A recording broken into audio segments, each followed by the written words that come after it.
Future homeowners and investors for as low as 300,000 pesos down payment ay pwede mo na itong makuha yung ating Harriet Single Attached House and Lot Model Unit.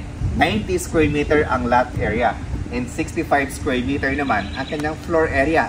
Dito lang ito sa West Governor's Hill Subdivision sa Barangay Kabuko, Tres Martires, Cavite. Ito na yung pinakamurang single attached house and lot na mabibili natin dito sa Cavite, kung saan ay sobrang lapit nito sa SM Tres Martires, Cavite, guys.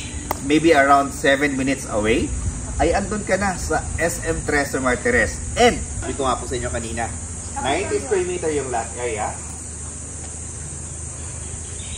Mga hanggang dito yung lote nito. Okay? This is 90 square meter. Then, ang floor area niya ay 65 square meter. Meron kang space, landscape area sa harapan. Tapos, andito yung inyong parking lot. Pagpasensyahan niya na dahil medyo makalat. Pero, alam nyo, ang laki kasi ng lot area niya at yung bahay ay single attached house and lot. Plus, sa price niya na 3,300,000 pesos. Talagang hindi mo hihindian itong bahay na to. So dito, meron pa tayo yung space. Yan. For a 90 square meter natin na lot area. Hanggang dito pa yung space natin. So kung gusto niyo pong palakihan itong inyong Harriet model unit soon or in the near future, well, magagawa mo pa yan kasi nga po malaki yung ating lote. So mas okay na rin to, no? Na bumili ka ng isang bahay na malaki yung lote kasi anytime na kung gusto mong mag-extend ng bahay mo, magagawa mo pa. Unlike pag 40 square meter lang yung bahay na kukunin mo or 50 square meter na lot area lang yung kukunin ninyo, hindi mo na magagawang magpalaki pa ng bahay kasi nga po, maliit lang yung lote natin. Pero dito, panalo ka na for 3.3 million pesos na 90 square meter na bahay. Okay, so ngayon pasukin natin kung paano namin turnover itong ating 3.3 million pesos or 300,000 pesos down payment. First, floor to ceiling height is okay. Second, yung aliwalas ng bahay is okay. We have 1, 2 windows na malalaki. Ayan siya. So, pagdating naman sa ating tiles, they are using 60 by 60 na granite tiles. Yung floor to ceiling is okay yung height. Then we have here, yung mga poste, kita-kita natin, yung mga bigat, kita-kita natin. Kasi yung gawa nila ditong bahay ay purong buhos or conventional na buhos. So dito sa bahay na to, ito siya, L-type na upuan. Hindi mo na kailangan mag-isip kung saan ilagay yung inyong upuan, no? Kasi dito, L-type na upuan.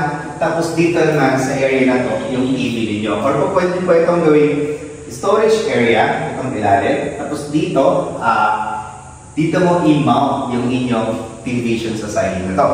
Then, this is our toilet. Bathroom. Yan. Pakita natin. Ang turnover niya ay ganyan na rin. Naka-tiles.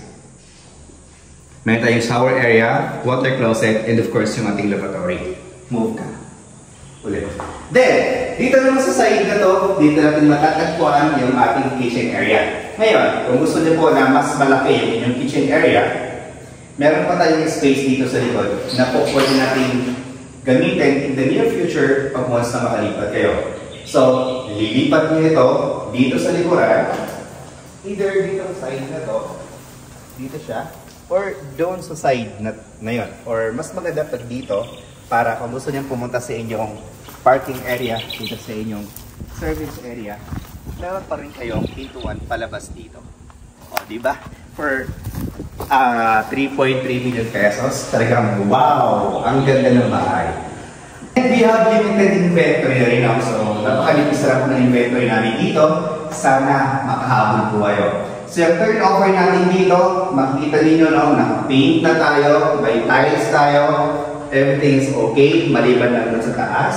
Kasi yung taas natin ay wala pa siyang partition. So, pagdating naman dito sa stairs natin, walang kakaba-kaba dahil wala mong maanahin dyan. Dahil lahat po ay buhos. As well as yung ating mga railings ay lahat po yan ay bakal. So, pagdating naman dito sa second floor, malaki din. Malaki siya.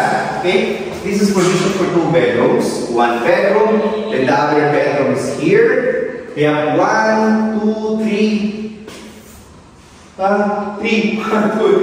4, 5, 6 windows tayo dito lang sa second floor.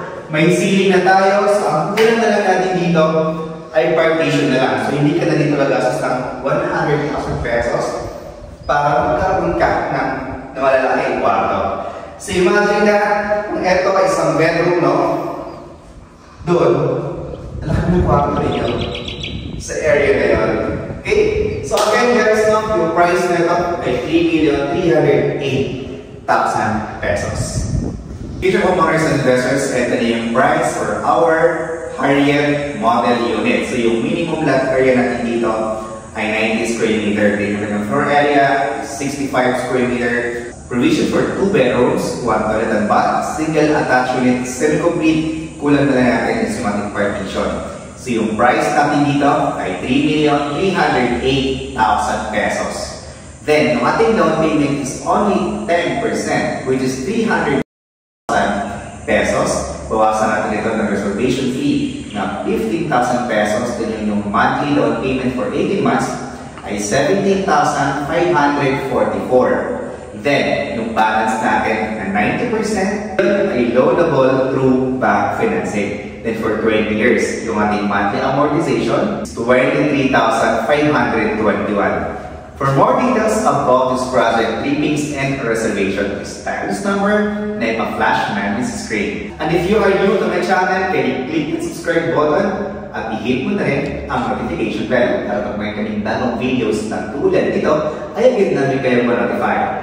Again, this is Rog Camacho, your licensed real estate broker. Thank you so much for watching and goodness.